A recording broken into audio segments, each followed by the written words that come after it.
You get on campus, Parker, 2007, took the red shirt. Just talk about what did you learn that first year? Because, again, obviously you were amped. You were excited to get on campus, get the red shirt, which, again, I know for a lot of guys can be really, really beneficial because, again, making that jump from high school ball to SEC baseball, I mean, it's a real thing. I mean, that's a major jump. What was that first year like for you, I guess, just development-wise, being around it and being in the program and, being on campus? Well, the first thing I learned is that I wasn't a catcher because I caught in high school. And it's one of those things where it's like I thought I was a catcher until I was around people who are actually catchers. Trent Klein, who was a wizard with the glove, Dish back there. I mean, Enders, all the guys that, I was lucky and fortunate enough to be the backup to.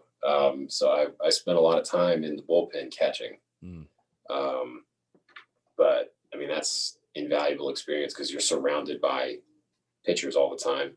You're learning that craft, which I was a pitcher as well. You get to hang out with Coach Calvi a lot. And I think the red shirt for me was good. I came in with mono and I lost 30 pounds. Yeah, that'll do it.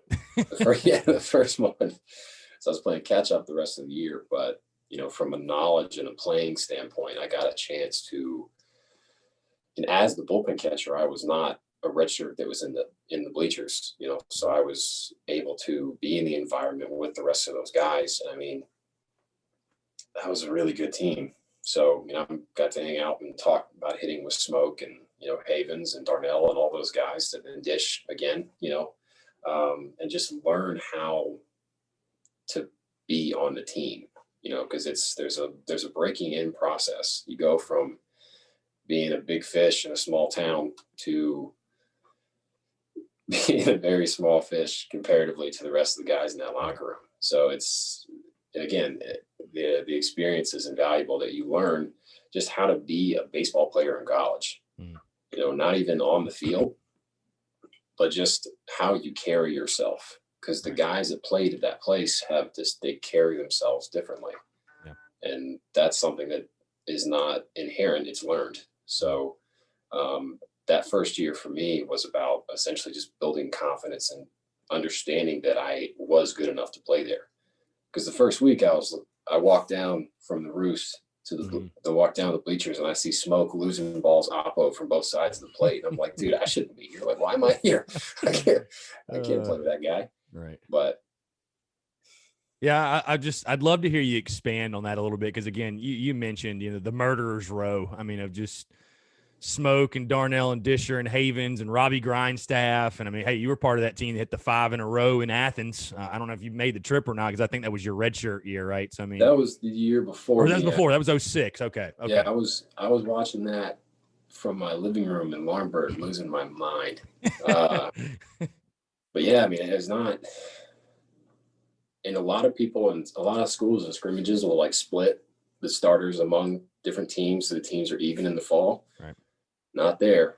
You knew where you were standing all the time.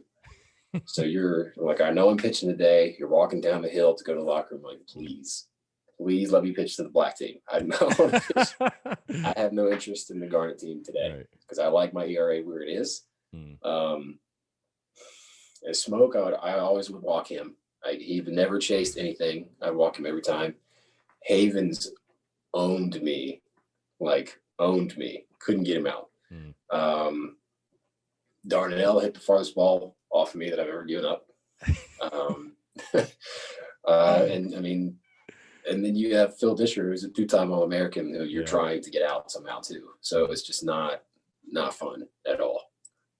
You're like, I'm glad those guys are on my team. At least when we go play 60 games this year. Yeah, I got to deal with this in the fall, but hopefully I'll get away with it and get out of this. Yeah, but I was going to say it probably made life really easy though going through the season. You're like, I'm not going to face a better lineup. I mean, there's just not a better one. I mean, exactly. And you go to the next year in 08 when it was Havens, Merrifield, Smoke, Darnell, Disher. Just crazy. Yeah. Now you were recruited by the staff there as a two-way, right? Like the plan was you're going to do both your entire career. Okay. Yeah. The plan was to catch and pitch. And then I got the yips and I think hit 93 in the first fall. So that does not a catcher make.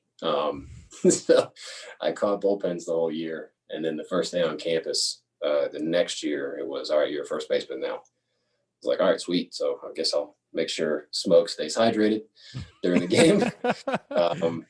But and kind of wait my turn. For sure, because I was taking a look at the stats, you know, Parker, and that 2008 season, it seemed like you pitch and hit pretty much. It was an even split. You know what I mean? You had 47 ABs in 08, hit 277 with 2 homers and 6 ribbies, and then you went 3-3 on the mound, 27 and a third innings pitched. The 09 season is when you blew up offensively. I mean, hit 328, 5 homers, 36 RBIs, 119 at bats. The pitching production stayed about the same. Did it get to a point for you? Because I think most Gamecock fans, you know, I remember you a little bit here and there on the mound, but I definitely remember you hitting. Was there a moment for you where like you liked one side of the game more than the other, embraced it like, hey, I'm more of a hitter than a pitcher? Or like, did you always just kind of throughout it just say like, I'm that guy that does both? Because again, you were looked at as like that, almost like things like just a utility do-it-all guy. I mean, just can do whatever you ask him. Yeah, it's one of those things where I was lucky enough to be able to actually do it in college. So I just and not many guys do, honestly. I mean, not many guys can go through their entire. Most guys kind of fall on one side or the other at some point. Yeah, and I think I just kind of fell in love with the work of it. You know, where you. I got to the field early so I could get my cage work in. As a two-way guy, you're there all the time. You know, you're there for the hitting part of the day. You got to get your pitching work in. You got to lift with the pitchers. So it's a lot, but I'd never really enjoyed one side more than the other. I mean, my favorite experience in a game is hitting a home run. You know that because there's nothing more for how difficult it is to do. You know, strikeouts are great, but they're a lot easier to make to accomplish than a home run. So I just like playing. You know, and like I say, in high school I did it because I threw hard, but I was a catcher, and that was kind of by necessity. The team needed me most there, so that's what I did.